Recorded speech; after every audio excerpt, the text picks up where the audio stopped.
It's time to get into the soil science part of our class. So soil, I don't want you to think of as just this dead inert material. Soil is actually very dynamic. So soil is made of mineral components, sand, silt, and clay, from whatever types of minerals are in your soil locally, but it's also just teeming with ions, positively and negatively charged particles.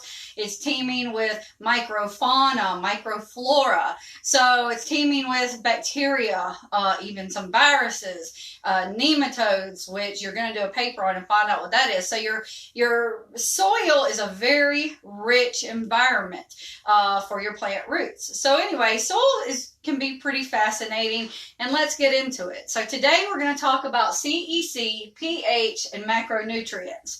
So I really want you to know everything at one time, so it's difficult to kind of put this in an order. So just stick with me, and by the end, you should understand everything and how everything works together. One term I really want you to know is rhizosphere. So what is the rhizosphere? Well, what's the atmosphere? The atmosphere is the area where we live. We live and breathe in the atmosphere. The rhizosphere is where your plant roots live, the root zone. So the rhizosphere is the root zone of the earth. So when we talk about the soil, we're talking about the rhizosphere. And if you remember, there's a term rhizome, which refers to a little runner that runs under the earth. You should remember that from your reproductive section. So anyway, a rhizome runs under the earth, which makes sense because rhizosphere is under the earth in the root zone.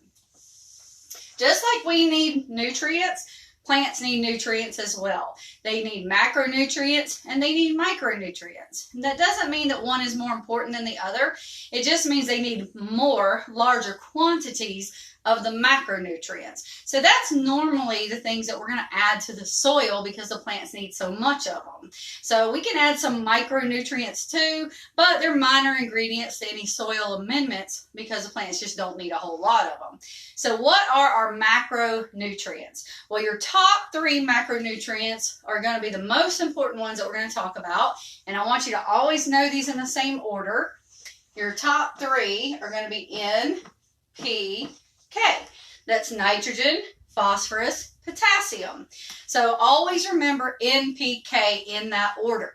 So the next ones that we're going to talk about, macronutrients, there's 3 more, are going to be calcium, sulfur, and magnesium. Calcium's probably the most important one of these in our area. So we're going to talk a lot about calcium. So NPK, calcium, and then sulfur and magnesium. Those are your macronutrients. What is CEC? CEC is cation exchange capacity. What's an ion? An ion is a molecule that has an electric charge. It can be a negative charge or a positive charge. So a negatively charged particle would be an anion, and a positively charged particle would be a cation. So here's some of my awesome artwork that I drew a little cat, and he has a little plus sign, a little positive sign for his nose. That's just a little clever, if I say so myself, a little clever visual to help you remember that a cation is a positively charged particle. So CEC, cation exchange capacity. So you can see that some positively charged particles are going to be doing some sort of swap, some sort of exchange. So what cation capacity actually is the soil's ability to hold nutrients. Well, I got a long enough line here. For the uptake by plant roots. So is it important that we have a soil that has a good ability to hold nutrients that it can then give to the plants? Of course it is. So here's our soil. Here's my clever little picture of soil down here. So this soil is a good mix of sand, silt, and clay. Sand being the component that's going to give good drainage. Clay being a component that's going to have a lot of negatively charged particles. Okay, so there's what I want you to know about clay. Clay has a lot of anions, negatively charged particles. If you go to the beach and you see the sandy beach, there's no plants growing on the sand, right? Not really, because sand alone is not going to hold your roots very well, and it also does not have any negatively charged particles. Another thing that has negatively charged particles is organic matter. So organic matter is things like dead leaves, compost. Those have a lot of negatively charged particles. Now we've all heard that opposites attract. A negative will attract a positive. So opposites attract. That's true here. So out of our atmosphere and out of some things that might be degrading in the soil, we have hydrogen. We have hydrogen out in our atmosphere, and also in the soil there could be some H2O that's being broken up, okay? So hydrogen is a positively charged particle. It's a cation. So these negatives are all going to attract a positive. They're all going to attract a hydrogen. So hydrogen is a very easy to move around. It's an easy cation to attach and be broken off again. It's very easily to form with different things. If there's some oxygen in the soil, you know, it can become H2O or potash, or just it can attach to a lot of different things. But at any rate, every negative is going to attach a positive, and it's very easy for it to attach with hydrogen. So now we've got lots of hydrogen ions in the soil. What is pH? pH is the measure of hydrogen ions in the soil. And here's the part that seems a little bit hard to grasp sometimes, but the more hydrogens you have, the lower your pH is going to be. The less hydrogens you have, the higher your pH is going to be. So here's our pH scale. It goes from 0 to 14. I don't know. I didn't invent it. I don't know why they said 14, but somebody knows. 7 is right there at neutral. So the more hydrogens you have, the more you're going to go down towards 0 on your scale. The less hydrogens you have, the more you're going to go towards 14 on your scale. Where do plants like to be? Okay, people and plants like to be about 6.8. So 6.4 to 6.8 is about where plants like to be. So just slightly below neutral. So down here, this is our acidic area, and this is our alkaline or base area. Alkaline or basic. So plants like to be just slightly acidic. Now, if you have an acetophilic plant, do you remember that term, acetophilic, from our categorization lecture? If you have an acetophilic plant, they're going to want to be more about right here at about, say, a 5.5. Most plants want to be 6.4 to 6.8. It's pretty safe. Blueberries and there's some other acetophilic plants want to be more about 5 to 5.5. So anyway, that's our pH. I do not want you to think that pH and CEC are directly correlated all the time. They are not always directly correlated because there's just so many things in the soil interacting with each other, okay? But I'm going to show you an example of how pH and CEC can interact.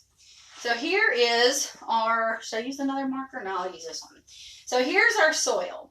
Let's say that our soil is a little too acidic, okay? It's a little bit more towards the 5 or the 4, and we want to knock out some hydrogens so we get less hydrogen, and that way we raise our pH. So the thing that we add mostly here in Georgia is calcium. How do we add calcium? In the form of lime.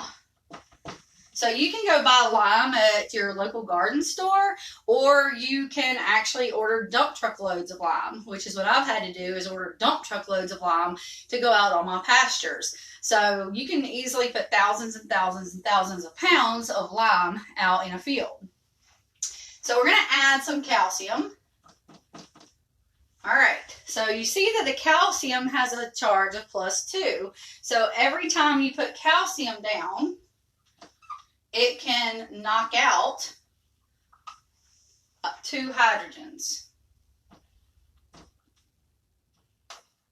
All right, now what's going to happen to those 2 hydrogens?